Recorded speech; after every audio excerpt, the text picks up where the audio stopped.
May God bless us all. Ito po ay tungkol sa mga isinulat ni San Juan Bautista tungkol sa Panginoong Diyos. Nagsimula sa talata 3 ng ating Biblia. May pangunahing layunin.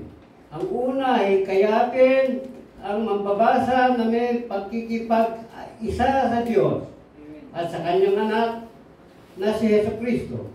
Ikalawa, bigyan tayo ng babala na huwag sumusunod sa maling turo na masama ang daigdig at si Jesus na anak ng Diyos ay hindi talagang tao.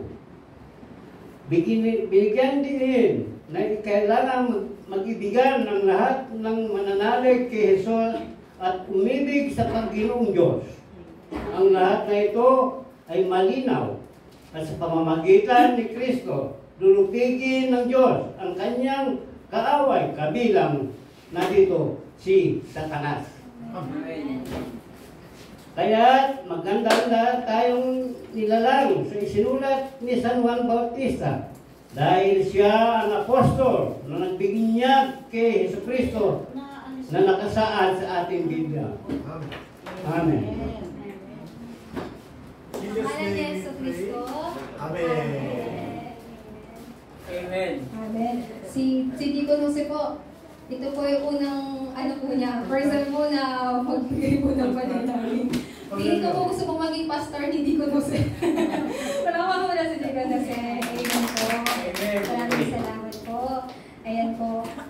Bago po ang lahat, atin pong pagpalain ang bawat isa po. Sabihin po natin, you are the source of blessing. You are the source of blessing. But before that po, let me pray po for a brief.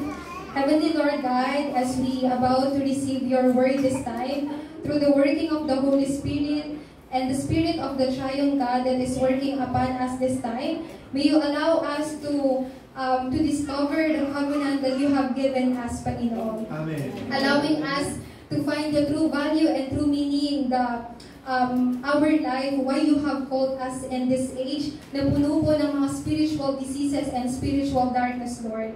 As we receive your word, may the light of Christ that really shines upon us ay patuloy po na magningning sa mga ibang tao.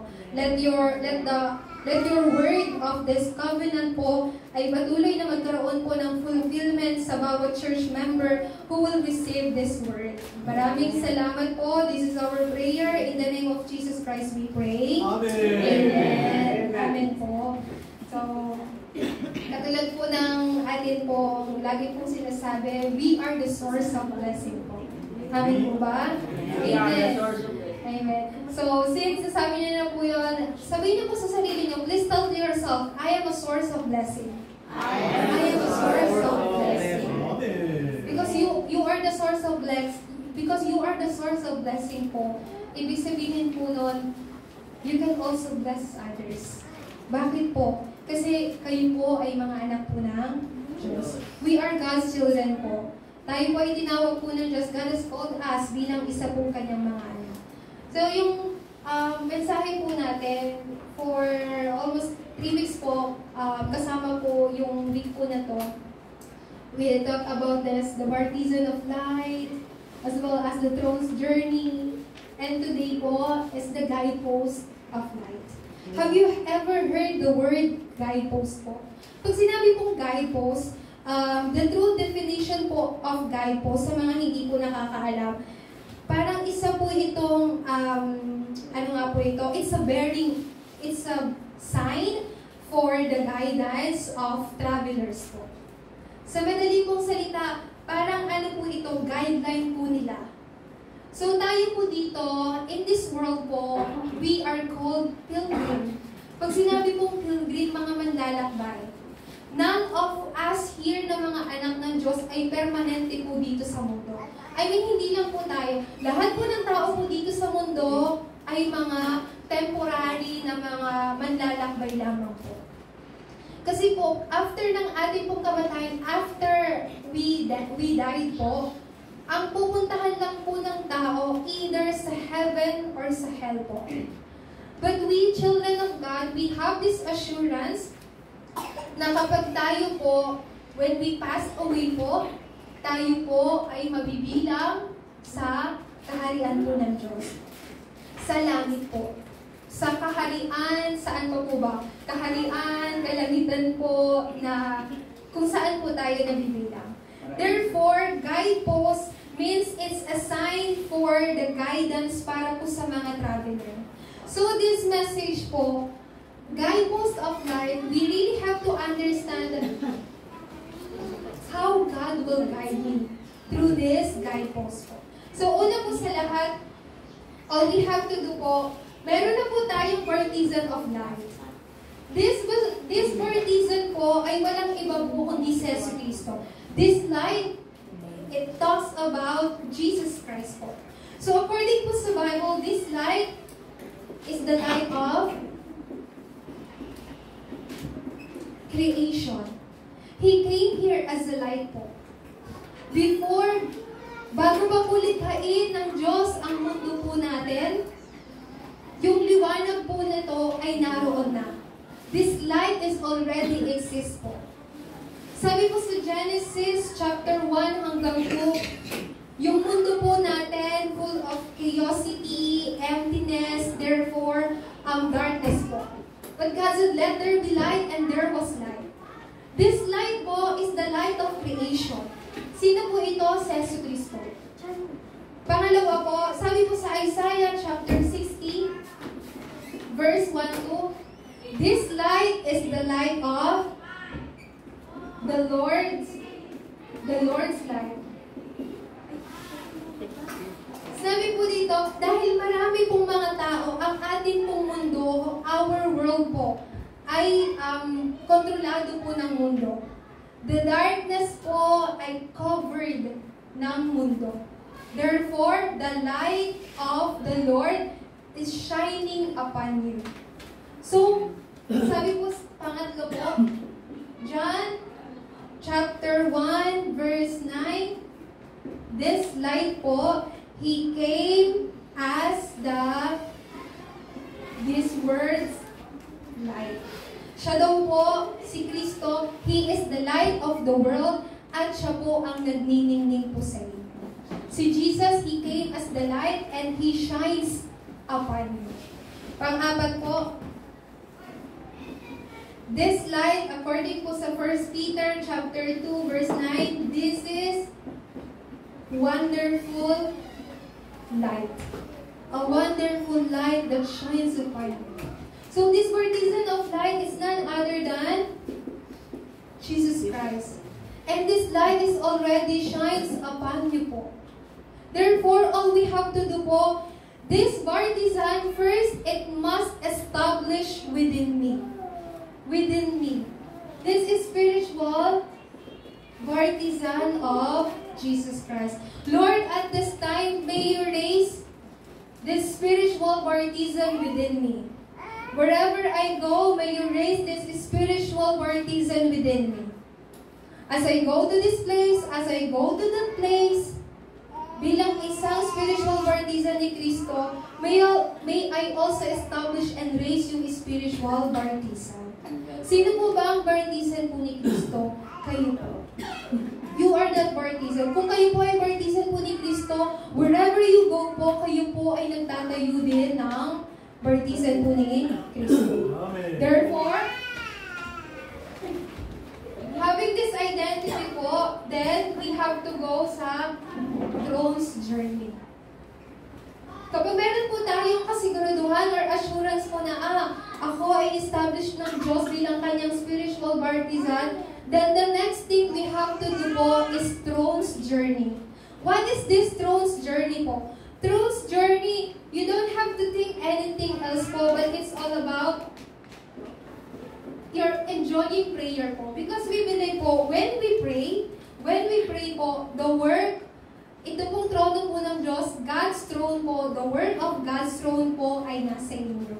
We believe po, when we pray, our prayer transcends time and space po. We believe that when we pray, our prayer overcomes everything po. So, nararanasan po natin yun, even in our prayer time, ano nga po ito? There were some na-experience natin, I am to have, marami akong worries, ganito. But you have to believe po, your prayer overcomes everything. Even your worries, even your fear, even yung lahat ng, ano nga po, hindi po natin kasiguruduhan, really, prayer overcomes everything. So meaning, prayer transcends everything po. Nandito po kayo sa lugar na to, pero you are praying for another person. That's transcending time and space po. So sa madali pong salita, we enjoy that our background is God's throne. Our eternal background is God's throne po. The kingdom of God. Amen. Ang langit po. So that's our eternal background. You don't have to look for another background po. Kasi when you just think po, yung sarili nating background, your life background po, yung pinagmulan yung background, it's nothing po. It's, ano nga po ito, puro kakulangan. But when we say, my background, my eternal background is God's throne po, and that's everything po. Sa madali pong salita, God is the one who protects you. God is the one who is responsible po sa buhay ninyo. Why? Kasi yung eternal background po natin ay ang kalangitan. That's why, kanina po sinabi ko po, because we are pilgrim, we have to begin this pilgrim's prayer. Our path is not easy. Our journey is not that easy po. But, yung mga pilgrim po must take a difficult path. According po sa Bible, tayo pong mga mananampalataya, we should not walk sa, ano nga po ito, sa wide path, instead sa narrow path. Kasi usually yung mga tao po, normal person will choose a wide path. Ibig sabihin po nun, yung medyo makakagaan sa buhay. Pero those who are believers daw po, should choose a narrow path. Sino pong normal na tao ang pipiliin yung daan na mahirap kaysa sa magaan? Tama po ba? But God told us you have to choose this narrow path. It is the one that I prepared for you. Ano pong ibig sabihin nun? So we have to begin this pilgrim's prayer. Pangalawa po, sa oras po na yon, we can enjoy the secret of having this concentration. So, sa atin pong mga adults po, maybe hirap na po kayo magkaroon ng time of concentration. But, do not worry po. At least just siguro, even 1 minute sa umaga, 1 minute in the morning, in the afternoon, in the evening po, you can have this concentration po. You know these 3 concentration, tama po ba? Sa umaga, sa tanghali, at sa gabi. Pangatlo po, sa oras po na yon, when we enjoy this, the economy of light will follow. The economy of light that saves the church, that do missions, and that saves our remnants po will be restored sa buhay po dito. Just last week po, di po ba sinabi po natin, Lord, why do I need this economy? Why do I need this financial? Kapag tinanong po tayo ng Diyos, then tapos i-answer natin sa Diyos, God, we will gonna answer the Lord po. Lord, it is for the saving the church, it is for doing the mission, and it's for saving the remnants po. So do not ever think po na kayo po ay mahihina. Do not ever think po na kayo po ay puno ng kakulangan. Kasi you are in this throne's journey.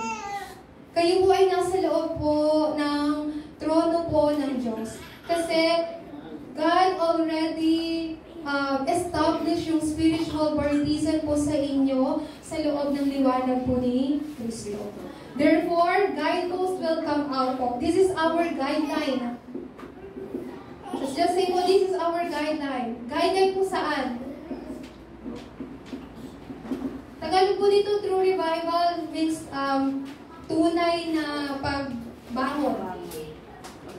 Bakit po natin kailangan magkaroon ng true revival po? Una po sa lahat, just do not forget po, ako ay itinatag, I am established as a partisan of light. I have this spiritual partisan within me. So you have to always pray, Lord, at this time, may the spiritual partisan establish, be raised within me po. As I go to the path of this throne's journey. And to follow the guideposts that God has prepared po. Pinaka-importante po, this is spiritual partisan of life. This light is Jesus Christ and He is already within you. So in order to establish a guidepost of life, you need to know what is taking place right now po. So what is taking place right now? The word of the throne po. So just do not be deceived po. Kanino po kayo hindi magpapadaya? Do not be deceived by Satan. Do not ever be deceived by Satan po. Do you believe in God po? How can you able to believe in God po? We cannot see God. Hindi po natin nakikita ang Diyos. But our faith po is telling us that God exists. Even yung Bible po is telling us that God exists po. He is the one who created our world. And do you also believe that Satan exists po? Do you believe that really Satan exists? Of course po.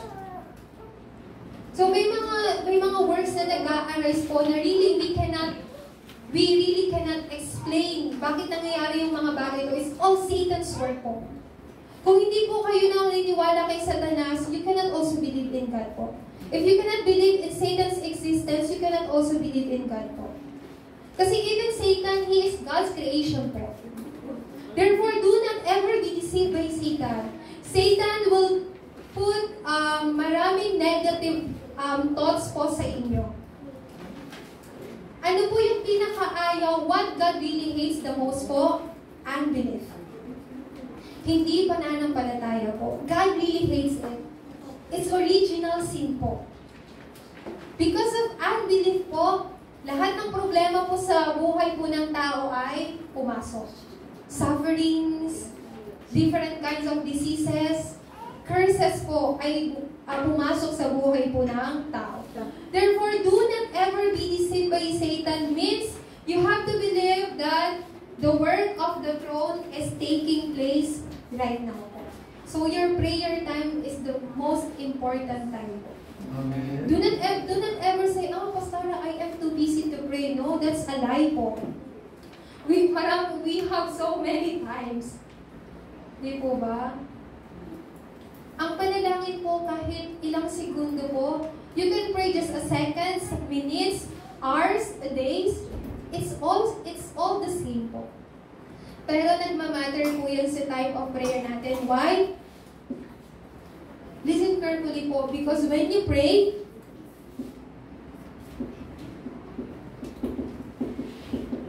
ano po yung nagwo-work? Una po sa lahat, the heavenly armies of God. When you pray po, the heavenly armies of angel po is working po. When you pray. Sa madali pong salita, when you pray po, ang banal na espiritu po ay kumikilos. When you pray po, God is the one who listens and who hears your prayer po. When you pray po, lahat ng kapangyarihan ni Satanas ay nawawasak po.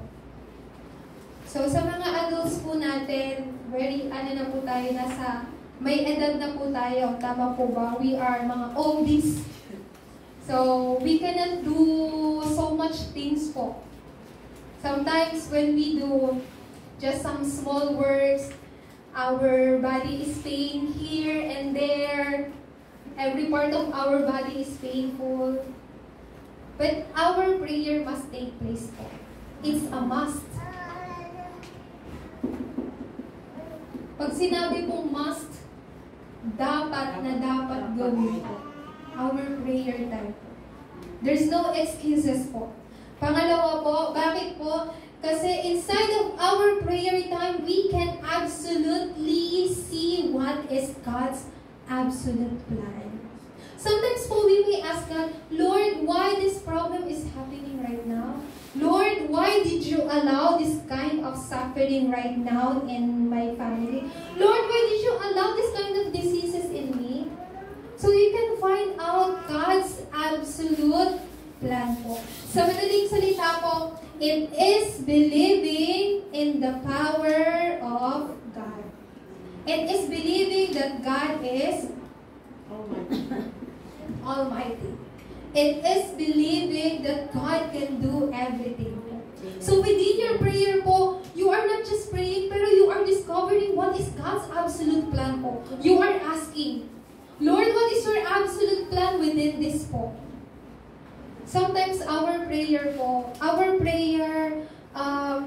off idleness. Like for example, we're just asking, Lord, why did you allow this kind of problem? You did not love me, no?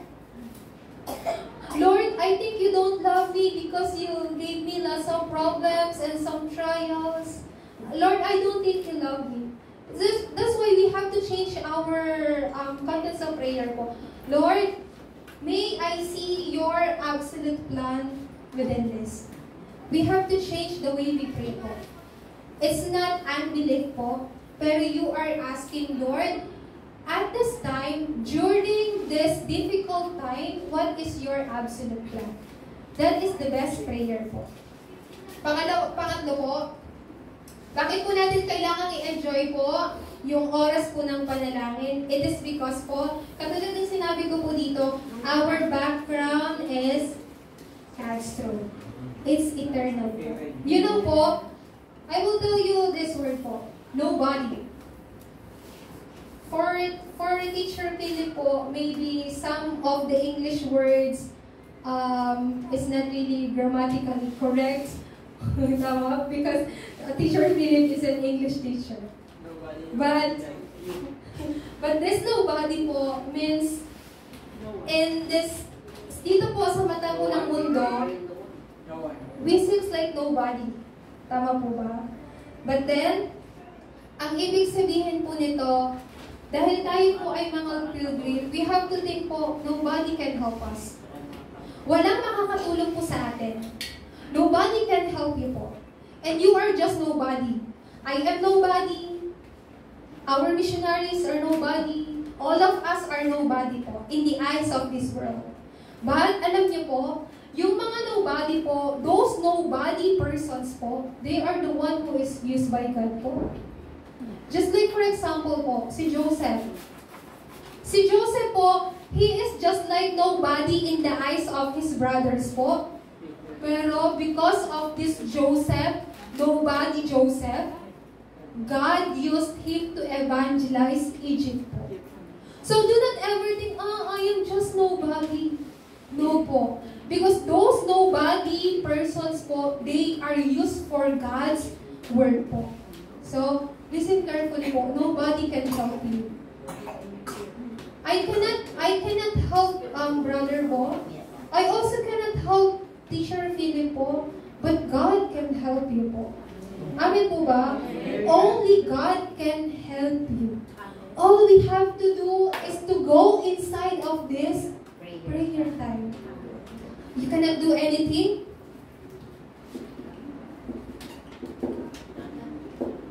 It's nothing. You don't have anything. Si Teacher Philip po, can I just say this? He lost a lot of amount of money po. He has nothing right now. Even 1 peso. Even 1 peso, he has nothing. Even our missionary po, he already told you this so many times po. Our missionary lost almost 100 billion peso po. Nung meron pa po siyang work. So he absolutely walang-wala, nothing po. But you know po, he's a broke. A very poor person po. So just like us po,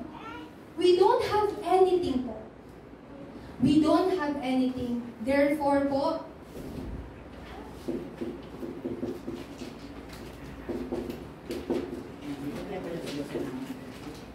through that nothing, you can gain everything po.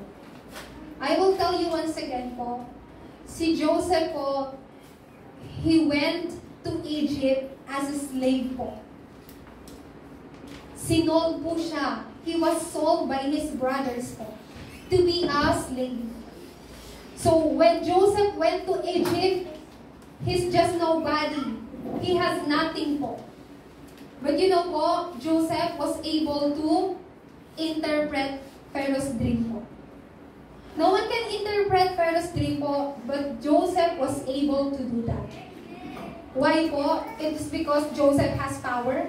Supernatural power po. That's why he can do that. No po. It is because po, it is the work of God po. No one can explain that po. Even mga scientists, they cannot explain how Joseph interpret the dreams of Pharaoh po. So, ibig sabihin po nun, sa pamamagitan po, through Joseph, Egypt was overturned po. Amen po ba? Amen. Through one person, one country was overturned. Amen. So, I will give you assurance po. Through your children, your grandchildren, your children's children, this country, Philippines, will be overturned po. Amen po ba? Amen. Even sa generation po ni Teacher Philip. Through Teacher Philip po, the country of England will overturn po. Ibig sabihin po ng magbabago po. Kaya po, pangalawa, do not ever forget this po. Keyword here, do not ever be deceived by Satan. Pangalawa po, what are the things we have to do first po?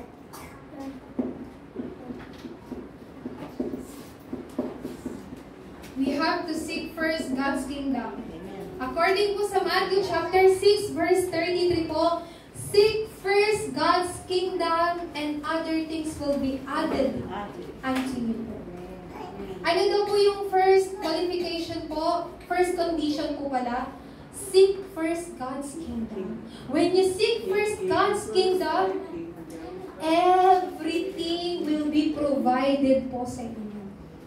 Ano pong ibig sabihin nito? Lahat ng pangangailangan po ninyo ay ipoprovide po ng Diyos. So, the word here is advance. When we say advance, parang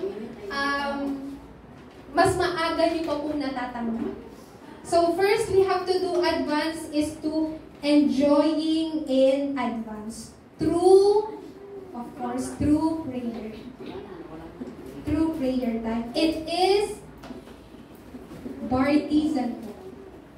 Pangalawa po, the answer in advance, it means receiving the answer in advance. We like advance po. We like to receive our salary in advance. But some companies po, they have this rule. No, you cannot. Like for example po, halimbawa, kailangan po natin ng pera, we ask for advance po. But what we have to receive po is receiving the answer in advance po. What do we have to receive po? Answer. What is this po? This is our journey. Along with this journey po, we can find this answer. Pangatlo po, it is gaining the strength in advance po. You gain strength in advance. Ano po ito? This is guidepost. So, ang una po muna natin gawin is to seek first God's kingdom. Doing in advance po. Pag sinabi kong doing in advance, you see, nakikita niyo po yung bagay kahit malayo pa. Like for example, you are here in present po, pero you can see what's gonna happen in the future po. Tayo po ba yung mga manghuhula? We are not manghuhula po. Hindi po tayo mga manghuhula.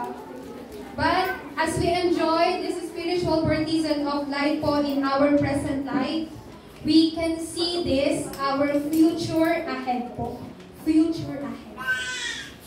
Pangatlo po, I'll give you some, example po. Sa Acts chapter 9, verse 1 to 10 po, do you know Paul?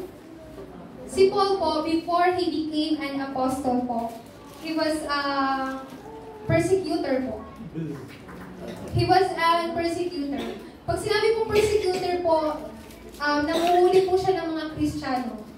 Pag nahuli niya po yung mga Christians, pinapatay po ni Pablo. Ganun po si Pablo po before. But on the way to Damascus po, what was his goal and purpose? He wants to go to Damascus to catch all the Christians there and to kill them po. That was Paul's goal and purpose po. But then, on the way to Damascus, do you know who he met? Christ. Si Kristo po. Si Kristo po, nagpakita po sa kanya, boses po. Sabi po sa kanya ni Jesucristo, Saul, Saul. O, di ba? Kasi Saul pa po yung pangalan niya po. So, anong ibig sabihin po nito? When Paul met Christ, it ended.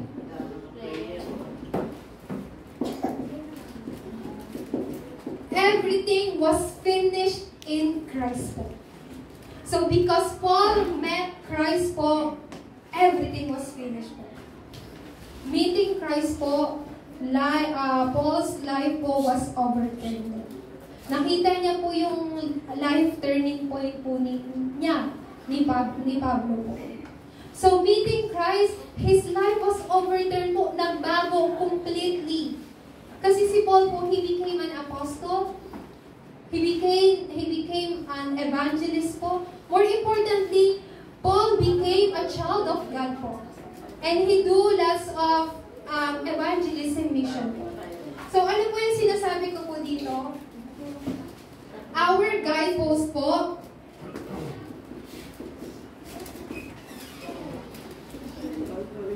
none of us here really see or experience what was happened in Mount Calvary. Tama po ba? Because it was 2,000 years ago.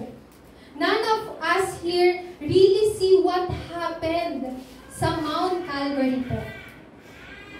But, bakit? Pero, what is the reason why do we believe po? Because it is according to the Bible. Though I wasn't here, I believe that in Mount Calvary, Christ finished everything. I wasn't here. None of you po, none of us were here po. But we believe on the Mount Calvary, Christ really finished everything. Amen. Pangalawa po,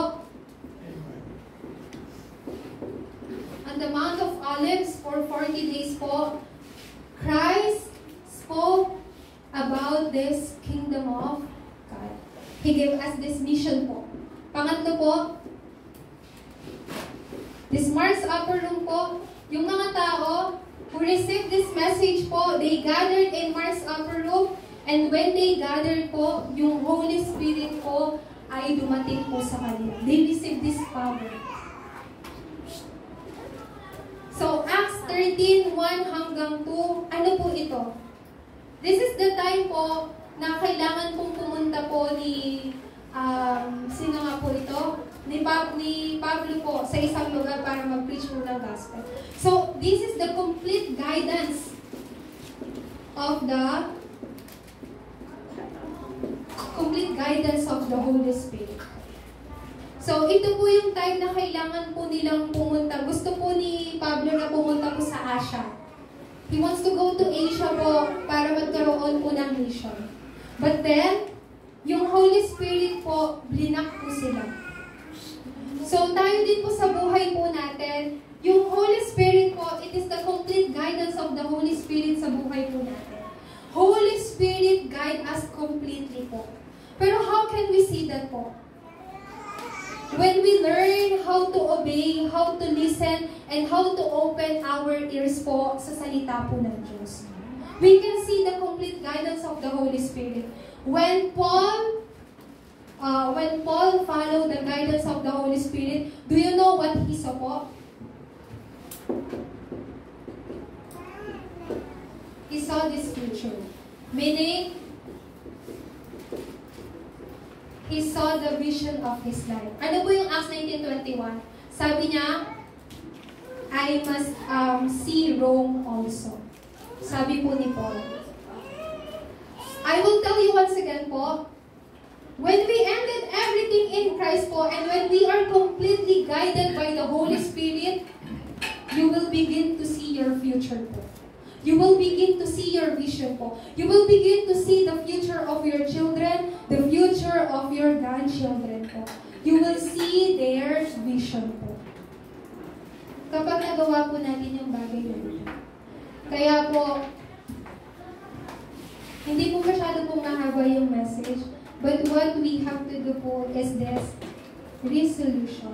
Why do I put here the word resolution po? It's for us po.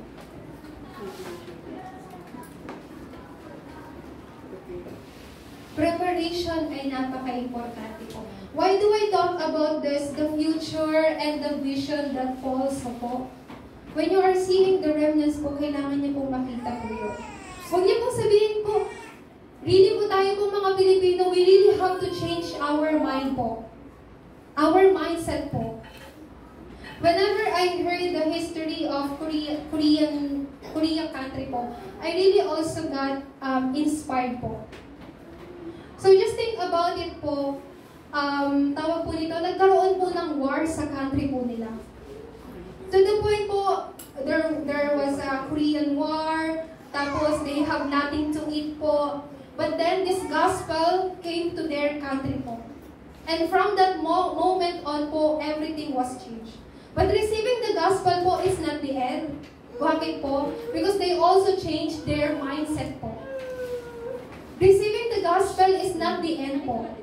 They started to change their mind.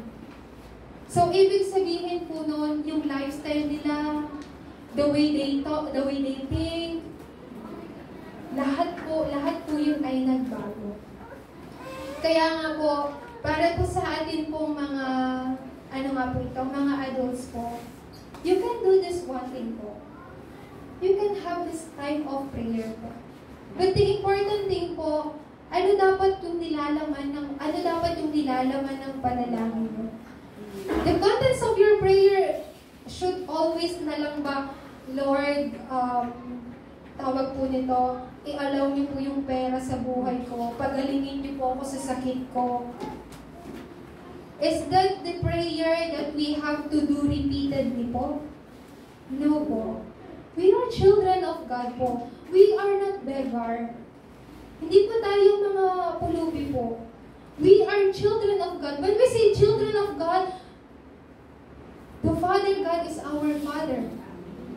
So meaning po, you are prince and princesses of God's kingdom. So God has prepared you everything po. So receiving this gospel should not just end like that po. Hindi po. Receiving this gospel, then after that, we have to have this resolution po. Lord, I really want to change my mindset for the sake of the remnants. So, I don't know if yung mga adults po natin, if you're already know po, but we are already in the age of AI. Do you know AI po? AI means artificial intelligence po. So, everything po, lahat through AI. So, have you ever been to McDo po? Before po sa McDo, all you can do just to go to cashier and do your orders. I want, one fried chicken, ganito po, french fries. Pero nakita niyo po doon, parang silang may malaking TV, tapos pindot-pindot kayo. That's artificial intelligence po. So this artificial intelligence po, in the future po, they will steal all of your jobs po. Hindi na po kayo makakapagtrabaho, pero your children's and your grandchildren's job. How can you do that po? What can we do in the future po? The Nephilim's age po, the Nephilim's age, they are taking away everything from you po. What is this Nephilim age? Who is the background of this Nephilim age? Si Satanas po. They are doing this transcendental meditation po. They are trying to empty themselves po. to empty themselves to be possessed by this evil spirit po. So just like that po, if we will just live yung mga remnants po natin like that, how can they live in the future po? Lagi pong tinatanong ng missionary po natin, our missionary always always told us, do you want your children and grandchildren to live like you po? Hindi po, di po ba? We do not want. So, we tried everything po for the sake of their future, but it's still not enough po. It's still not enough. It's very frustrating and pitiful po. Mamutap na kayo. Very frustrating po. Why? If we cannot really understand the importance of this gospel, how can our future generation live po? Our time here in this world is very few years. Tama po? But your children and your grandchildren, they will live here until 2080 years. Until 2080 years po, deacon and deaconess. During that year po, you are already gone. Ako po, that time, I'm already 80 years old. During 2080, lahat tayo, wala na, we all die po. But your children and grandchildren will remain here po. How can you protect them in this artificial intelligence po? Our remnants should also overcome this artificial intelligence.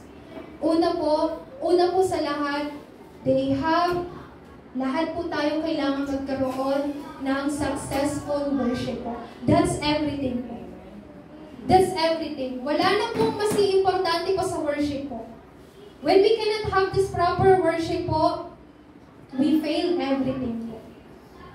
Then the next thing po is to teach our remnants how they can live their life po, preparing themselves to go out to the world po. We do not call them here sa church po just to raise them as a summit, pero to raise them as a spiritual summit po. That's why 3 courtyards are very important po. The children's courtyard po.